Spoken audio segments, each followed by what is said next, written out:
নতুন একটা জাম মরিচ, জামের কালার। মরিচটা গোল হয় একবারে। এই যে ছোট্ট একটা গাছ, মাশাআল্লাহ অনেকগুলি মরিচ হয়েছে। জামের কালার হয়, এটা জামের কালার, পাকলে টকটকা লাল হয়, কাঁচা থাকতে পুরো সেম জামের মতন। এটা হলো আমার সাদা জাম গাছ। এই যে দেখেন ছোট ছোট মুকুল বেরোতেছে জামের। এখান থেকে জাম হবে প্রতি ডালে ডালে। এই যে এদিকে দেখাও,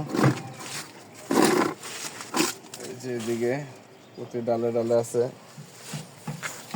আর এই যে পিছনে এই যে ফুল ফুটছে, এই যে এই যে এই যে এই যে সাদা জামের ফুল সবগুলি ডালে ডালে আছে। কিছুদিন আগে একটা ভিডিও পোস্ট করছিলাম যে সিম বেরিয়েছে। এই যে দেখেন মাশাআল্লাহ সিমের ফুল এসে পড়ছে।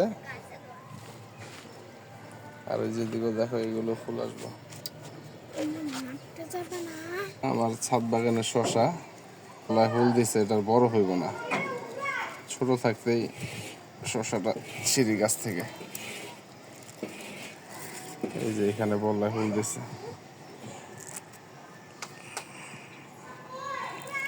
পাল্টিতে কিছুদিন আগে আলু গাছ রোপণ করছি, মাশাআল্লাহ অনেকগুলি আলু ফুল বেরিয়েছে। এই যে আলু পাতা বেরিয়েছে আলু গাছের। এই যে এগুলি বড় হইব আরো, দেখেন। এই যে এখানে আরেকটা বালতিতে আছে, এখানে অনেকগুলি আসতেছে গাছ বের হয়েছে। মাসুম দেখ দেখ আলু গাছ লাগাইছি। আমি দাঁড়াও, একটু বন্ধ করো।